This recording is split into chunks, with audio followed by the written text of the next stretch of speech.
Good evening, everybody. I'm sorry I'm getting on here a little bit later than I had expected due to some technical difficulties with my thing linking up. But as Facebook and Instagram as well as YouTube build my channel, please do like and subscribe to Bossed Up Academy, YouTube, Instagram, as well as Facebook for all your stimulus updates. This week and in the upcoming weeks, we're gonna be talking about a lot of the stimulus package programs as it affects businesses.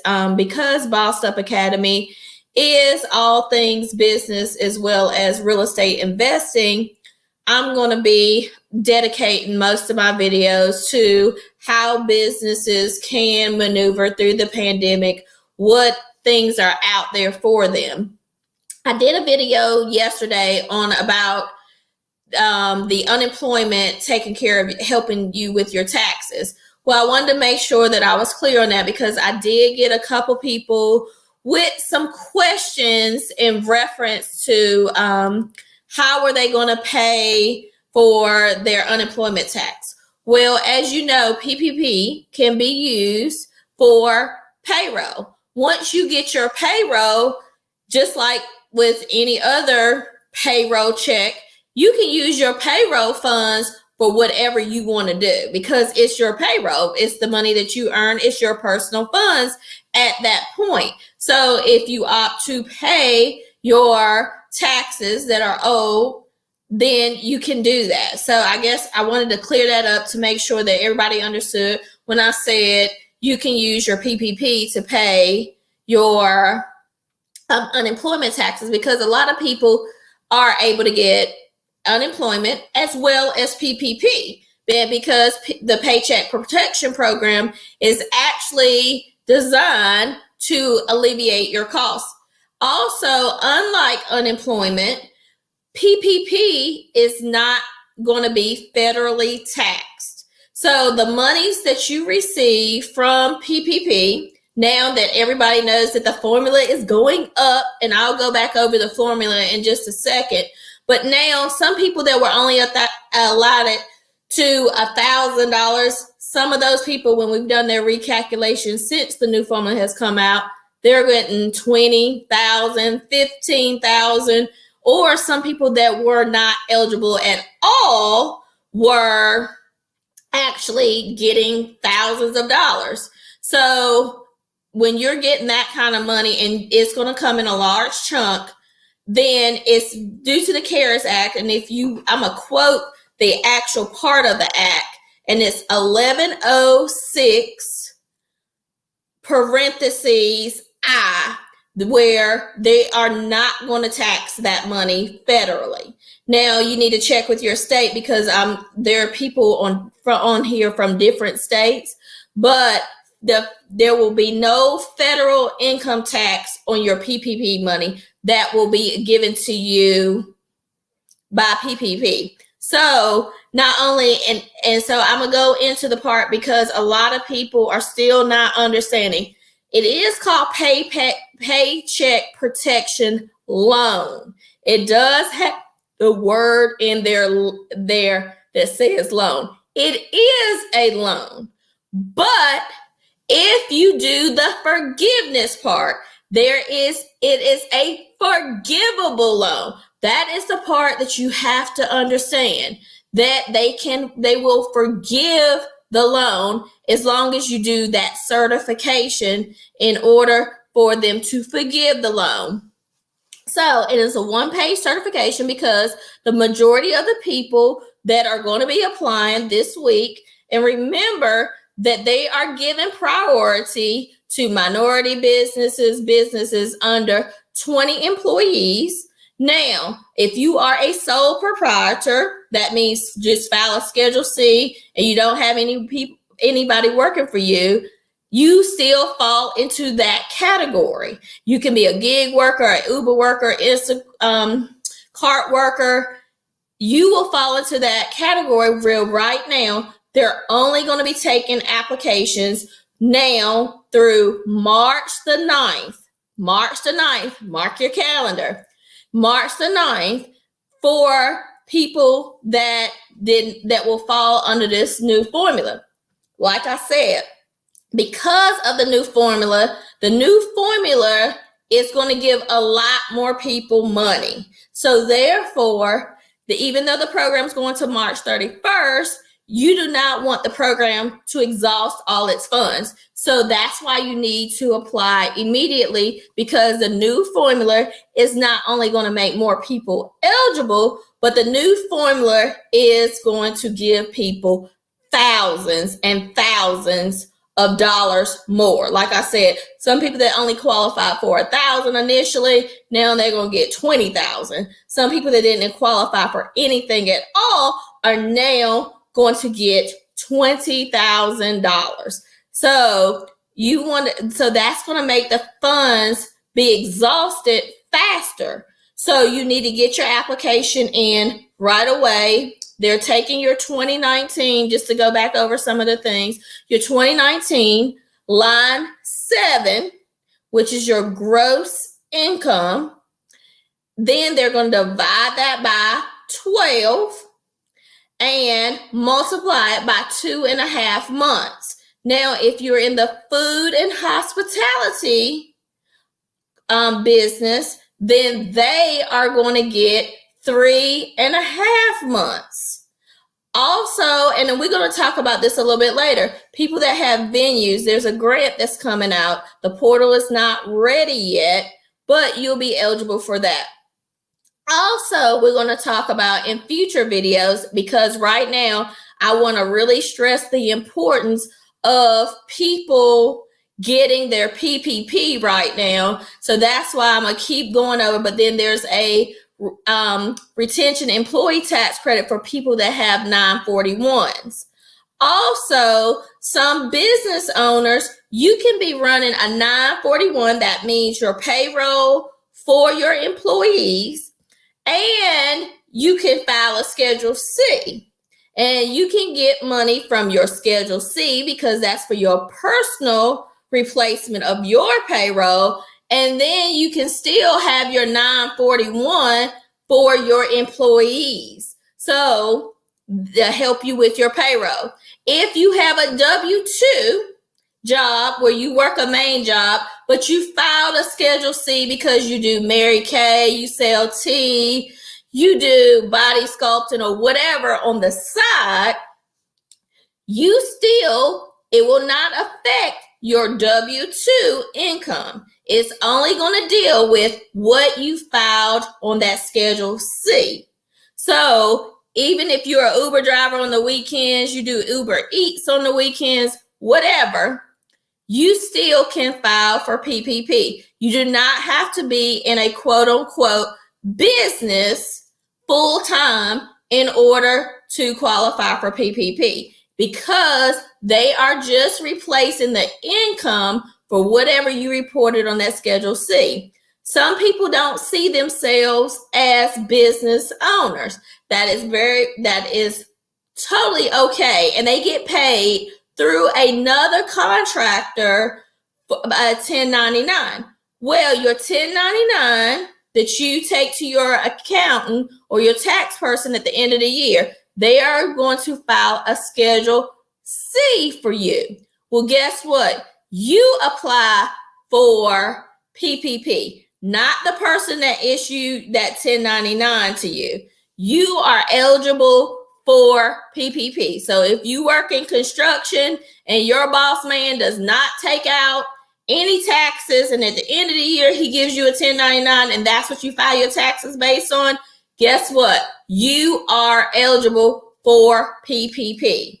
So even if it's not your company, because you are classified as a individual or sole proprietor, there are more entities than just the LLC. Everybody keeps telling me, well, I didn't file my LLC until this time. If you have a Schedule C, even if it's in your personal name, you can file for PPP because you are operating as a sole proprietor. You're not, and that does not mean that you don't have a business. because you are operating under somebody else's umbrella. So I cannot stress that enough to you. Also, I do have a question here, so I'm going to put that up. What if you drive for Uber but was told you don't qualify to file taxes? The amount on the 1099 does not reflect what the driver actually made. If it does not reflect what you actually made, then there could be a clerical error on your 1099. So I would go back to the person who issued that 1099 and request that they report your wages correctly, because you don't want something to come up later and you get penalized for it. So regardless if PPP was going on or not, you would want them to correct your 1099 because you don't want to get an audit and they saw that more money was going into your account than you accounted for. So I would strongly advise you to go back and yeah, even if it's Uber, don't feel like just because it's a big company, they're entitled to make mistakes too. So I will go back to Uber directly, the HR or wherever. I don't know enough about Uber to know who you contact directly, but whoever hired you or whatever, there should be some kind of contact information, and go back to them and find out how your 1099 could be corrected. Or if, because they might find out that it was a clerical error on their part, and they're more than happy to correct it for you. But by it being this window of time through March the 9th, I definitely would get in touch with them right away, because these funds are going to go fast. Because I'm telling you that people that did not qualify, now they qualify. And not only do they qualify, but there are some people qualifying for more than $20,000. So when you talk about so many millions of dollars and people all around the country are applying, then that money is going to go so fast. So don't wait. Get on board now. Get your stuff turned in. Make sure you have all your paperwork in order. Do not let nobody talk you out of these funds. These funds are free. Free, free, free, free, free. If you do the forgivable part. Everybody always say, well, can I get a business grant? Can I get a business grant? Act like PPP is your business grant, because it's essentially money you do not have to pay back as long as you do the certification, because most people that are in a small business are going to get less than $150,000, which only requires a one-page certification. Now, you do not want to do your forgiveness as soon as you get the money, because you are certifying that you use that money for business expenses as well as payroll. And that's even paying yourself if you're the only person in your business. So therefore, you have to wait until you actually use the funds to do the certification. So don't get mixed up on that. Worst case scenario, if you do not do the certification within the first 10 months of you getting the loan, then you will have to make payments on the loan at 1%. So where can you borrow money for 1%? Even if you forget, they still will come back and allow you to do the forgiveness as long as you do it before you finish the loan. So even if you forget to do the one-page certification, a lot of your lenders where you're going to get the PPP from, they're going to remind you, because they don't want you to have to pay on this loan. So a lot of your lenders are going to remind you to do your forgiveness. Mark your calendar, set a thing on your calendar to remind you to do the forgiveness. As long as you do that one-page certification, and most of the lenders now are putting it online, allowing you to sign it electronically, and your loan is wiped out.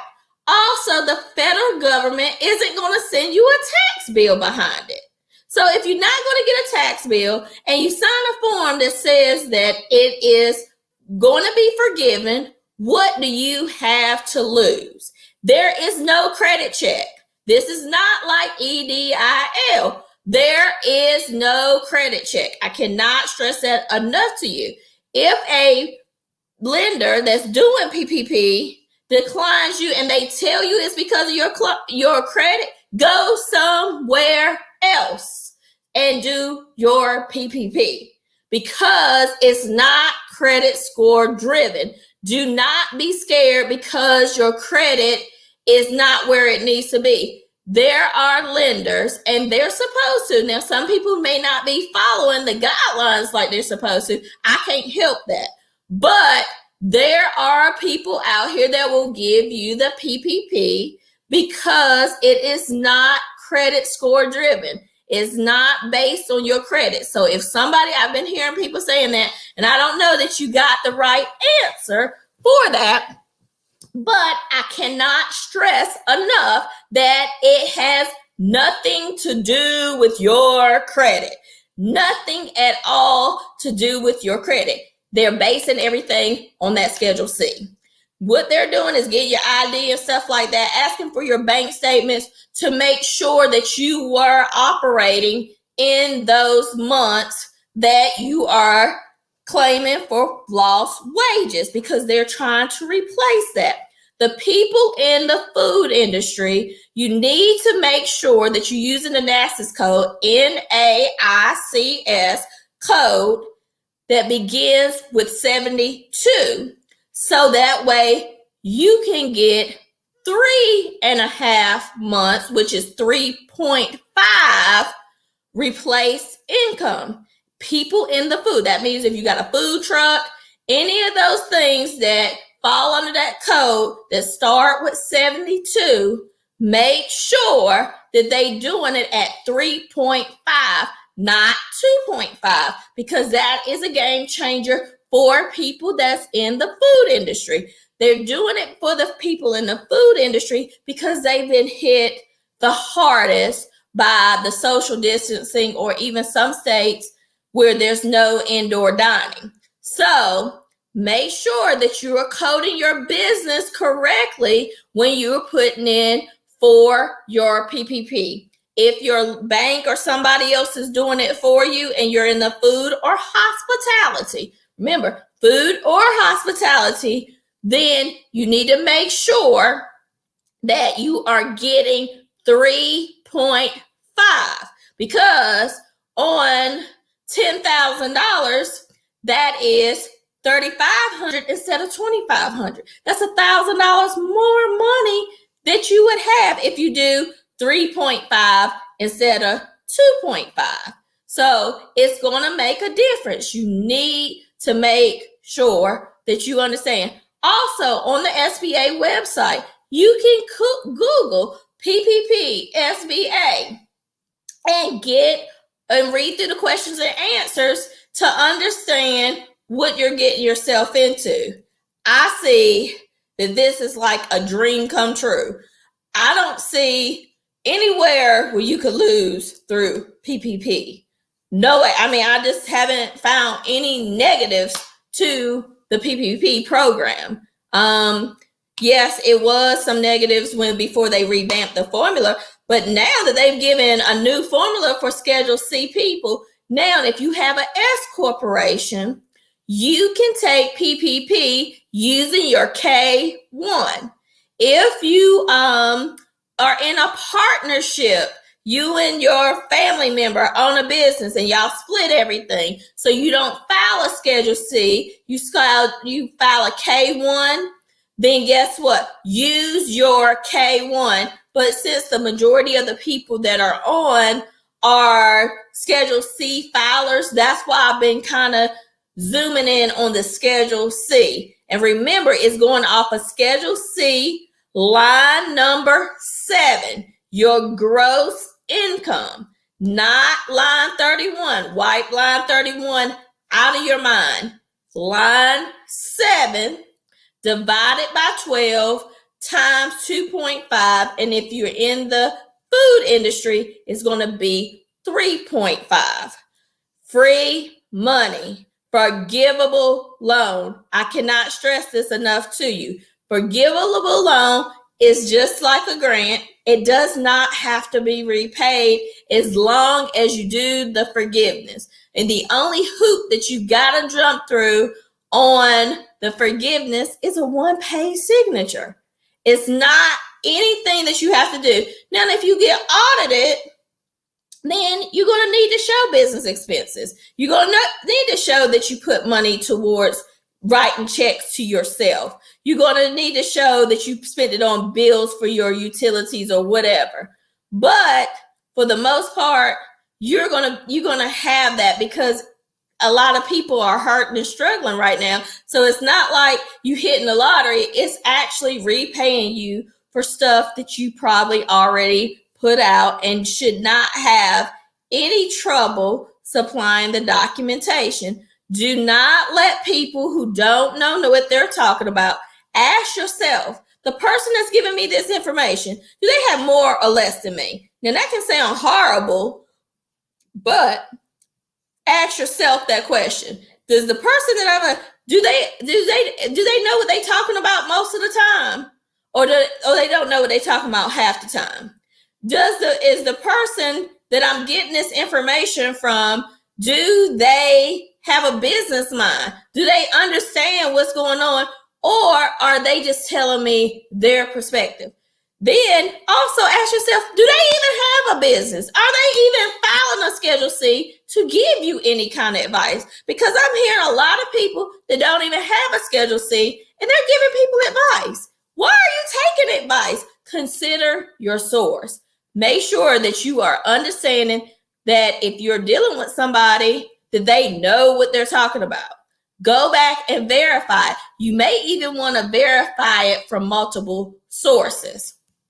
I got another. Is there proof that you live? Some of them don't have for the line 31 or line 7. They should, because they got to do the calculations. Unless they doing it manually, that I'm not sure. But all of them, yeah, okay, well, they don't ask because they might be shooting you into their system that's going to calculate it for you. And remember that this just came out last week about the line 31 issue. That just came out last week. That's why I did a video on a Friday night. It rolled out on Wednesday. There's a 14-day window dealing with this line 7. So the line 7 is very new. So that's another thing you need to be careful of. The line 7 is very new. Some of them, because they don't want you getting all mixed up on the calculations, because a lot of times people don't follow directions. So it depends on what lender you're going through, and they may be shooting you into their own formula, or because what the process is, you go to the lender approves you, checks your verifications of the information that you sent. Then they send you over to SBA. SBA then sends a loan number out, shoots them a loan number. They generate your promissory note that you're going to have to sign. Then your funds are executed to you. So the bank is acting as a processing center. The bank is not the one that's actually, quote unquote, approving or denying you. And you can apply to multiple places until you get a approval code in the SBA system. Once you get an approval code in the SBA system, that's when they are going to know that you applied elsewhere. That way, people aren't applying multiple places because SBA has their central database and it's going to pick up your information. So you can apply to more than one place until whoever gives you that loan number first. Also, make sure you check in your junk email to make sure that you're getting, because some of these banks are sending it from a different email. So you need to make sure that you're watching, because those contracts, when they want to know if you accept the funds or not, most places are giving you 72 hours or less to sign the contract, because the funds need to be reallocated to someone else if you're not going to take advantage or you're not going to accept the loan. So they want you to do it within 72 hours of that contract. So you need to be checking your junk. If you get, like me, you get a lot of emails, I would even suggest you go in and do a search in your search bar of your email, not just on there. So there's a bunch of, just Google PPP loan. Also, on the SBA website, when it goes through the steps of how to apply for PPP, it gives you a whole list of their partner their partner lenders. Then I would go through that list. Also, another suggestion to you would be, I would not advise you to go to a big retail bank. Some of the smaller banks, just because they don't have as much volume as these bigger retail banks, they are able to get your application processed a lot faster because they're not dealing with the same volume as your bigger retail banks. Can you go through your larger retail bank? Yes. But would I try a smaller bank at the same time? Yes. Just because some of your larger banks, they're just being bombarded by a lot of people, and you want to make sure you get in. And like I said, because people's numbers are drastically going up now due to them using line 7 instead of 31, then people are going to be getting a lot more money. I mean, quadruple. Some people are getting 100% more than 400%, 500-600% more than they were going to get under the previous formula. So those funds are going to get exhausted really fast. Also, now that they're doing this window of these 14 days to March 9th of 20 or fewer people in business, then it's a whole game changer. There's going to be so many people flooding everything. I would definitely try a small bank that could process you probably the same day in a lot of cases, or within 2 days, because they're just not dealing with the mass amount of volume as your larger banks. Also, the people that are applying for their first round that did not get it this time, you can get through the queue just like that. It's the people that's applying for the second time that a lot of places are wanting you to show that 25% decrease in a particular quarter, not the whole year, because overall for the whole year you could have made more money in 2020, but those particular quarters that they looking for that decrease in, they're mostly asking that to people that are doing second round PPP. So the first rounders, y'all just get on go mode, just get your stuff turned in. And if they ask you any additional questions or for any additional documentation, I would get it to them back within 2 hours, because you don't want these people skipping over your application or going to somebody else. Because some of them, if you didn't upload something right or do something right, I would highly suggest that you respond to them and get whatever it is that they need back to them ASAP. Do not drag your feet, because like I said, you're not just competing with the little people in your town, you're competing with everybody in America. And right now, there are a lot of people that's getting paid under 1099 that doesn't necessarily, quote unquote, have a business. So if you have any additional questions, please do DM me. If we're not friends on some of these social media platforms, if I don't respond to your DM, make a comment under the video and tell me to check my DM, just because some things are going into a other box and sometimes I'm not getting them. Like I had somebody that has sent me a message back early part of February, but I didn't see it until today. I'm not ignoring you, but I'm just not seeing some of the messages. So if I don't respond, it's not because I'm being unprofessional or just ignoring you. Do comment under the video and say, please check your DM. Thank you.